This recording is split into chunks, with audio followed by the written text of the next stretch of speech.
એક ટાઈમ હતો જયારે હું જીમ ચાલુ કર્યું ને, એના પહેલાની વાત કરું. જીમ તો મેં 2020 ચાલુ કર્યું ને, બોડી બિલ્ડિંગ મેં 2017 થી સ્ટાર્ટ કરી નાખી હતી.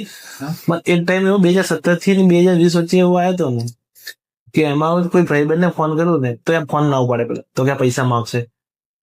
કારણ કે મેં એવો ટાઈમ મેં ફેસ કરેલો છે કે પૈસા માંગશે.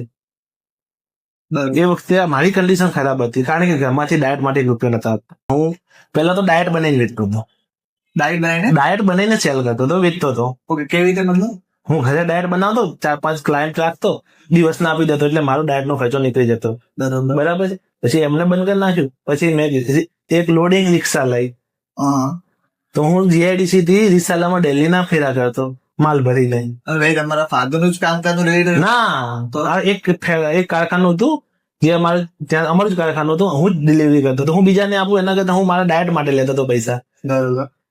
સવારે 9 વાગે લઈને સાંજે 6 વાગ્યા સુધી રિક્ષા ચલાવવાની. તમે રિક્ષા ચલાવી લી, હજુ બી પડી રિક્ષા મારી જોડે. હું વેચવાનો બી નથી, કારણ કે એને જ મને સપોર્ટ કર્યો છે. મારો દિવસનો ખર્ચો 1200 થી 1500 રૂપિયા મને રિક્ષા જ પૂરી પાડતો હતો. હું એ રિક્ષા નહીં વેચવાનો.